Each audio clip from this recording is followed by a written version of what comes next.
For those of you who want divisions done away with, hate the divisions, want the two top teams in any conference to play for the conference championship, you get your wish in the ACC in 2023.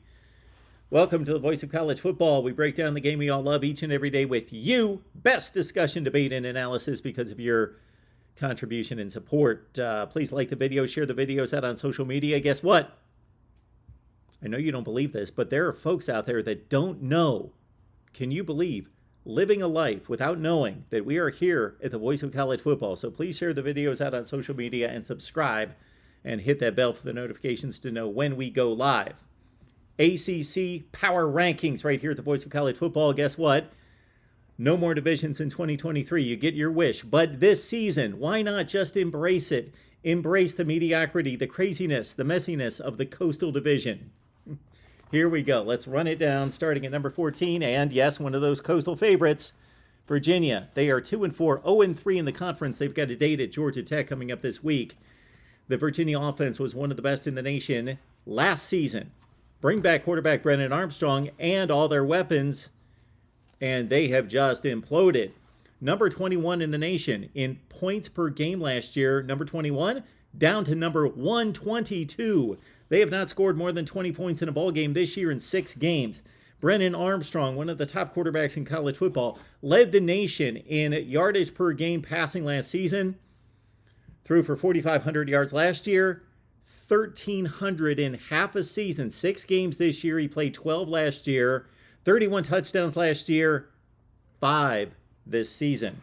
Virginia taking on Georgia Tech this week. At number 13, we've got Louisville. After 40 consecutive starts, Malik Cunningham could not start this past game against Boston College due to concussion protocol. Brock Doman stood in, and in his first career start, 275 yards and threw a couple picks, but led Louisville to its first ACC win. They are now 3-3. So it's Louisville taking on Pitt this week, the Cardinals at number 13. Our 12th ranked team in the power rankings in the ACC is Boston College. Jeff Hafley, one of the fine young coaches in college football, having a rough time with a bad offensive line that cannot protect Phil Jurkovec or the running game. Think of it this way. Pat Garwo, the 1,000-yard back for BC last year at 5.1 yards per carry in 2021, 3.3 yards per carry. That is meager.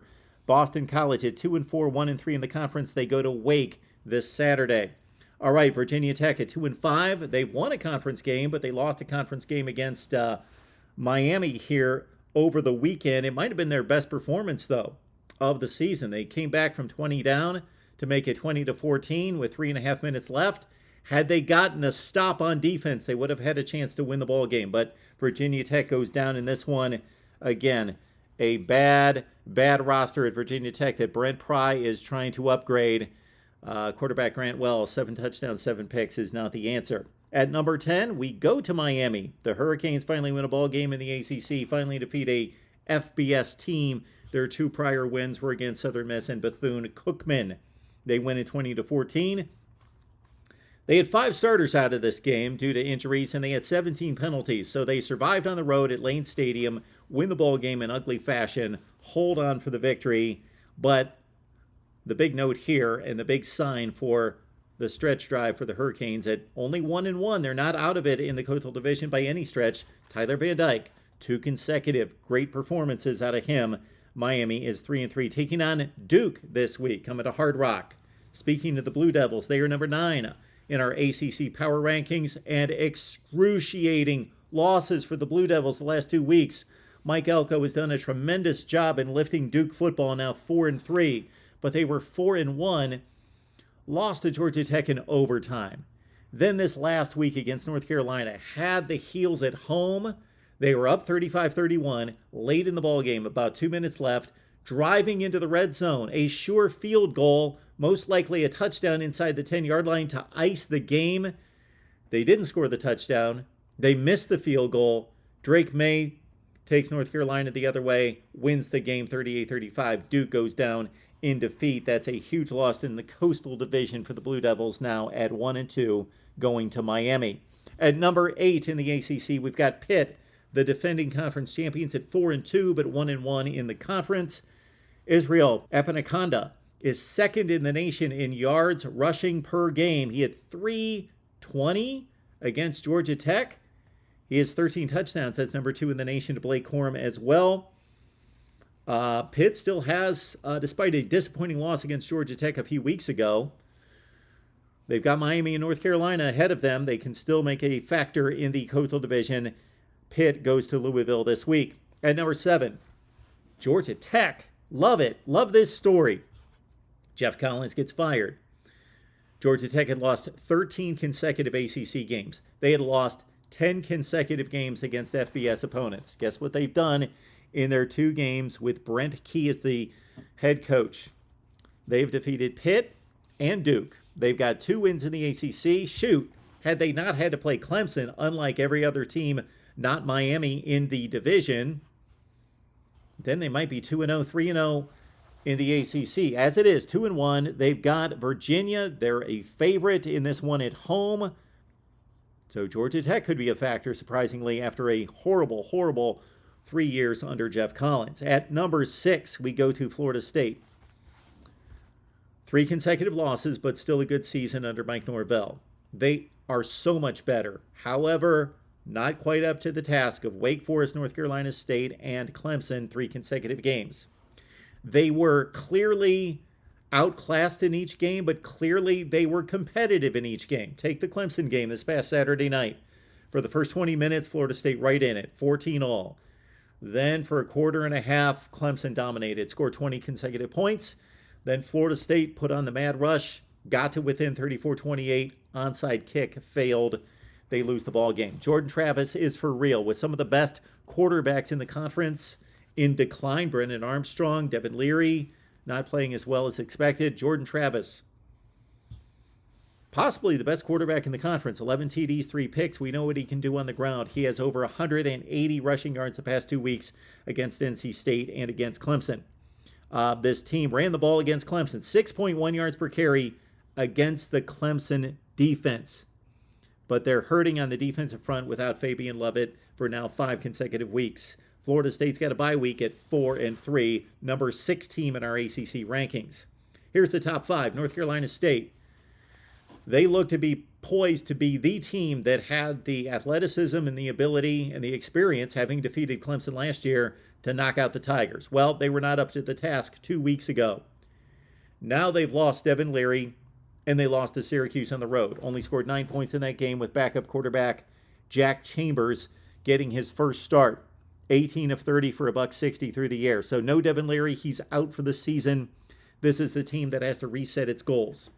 Win 9 or 10 games, get to a decent bowl game. They are not winning the Atlantic. They've got 2 losses in the ACC. At number 4, a team that does have championship aspirations, North Carolina.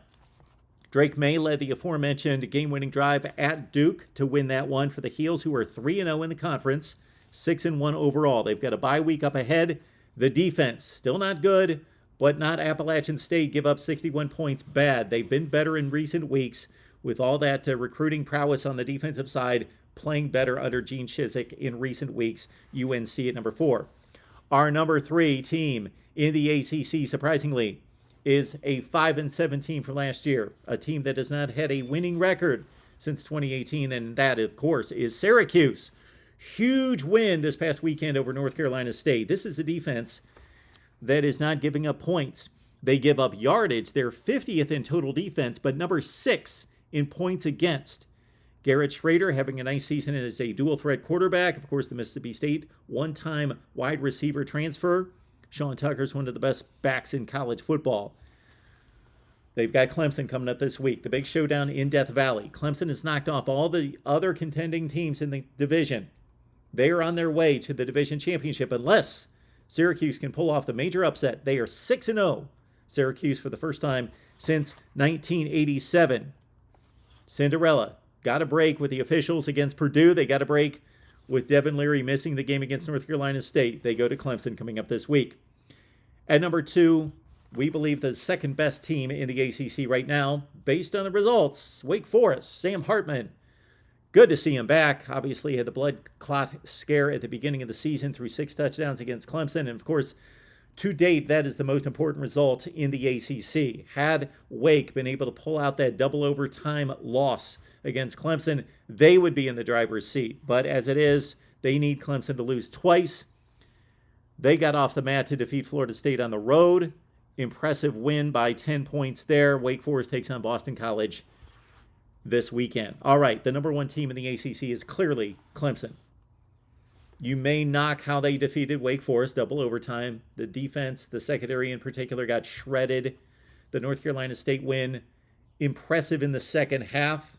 Close game in the first half, went back and forth. Clemson dominated the second half. Against Florida State, we outlined it. They dominated the middle portion of the game, but Florida State hung in 14-all early and came back. Clemson still trying to show that they're a complete team. The defense has actually let them down a bit. Gave up big rushing yardage totals to Florida State, and of course the big passing day by Sam Hartman. But clearly the best team in the ACC is Clemson, 7-0, taking on Syracuse in the game of the year thus far in the ACC, believe it or not, this Saturday in Death Valley. Your comments below. Please hit the like button, subscribe right here, the Voice of College Football, and we will see you with more Conference Power Rankings.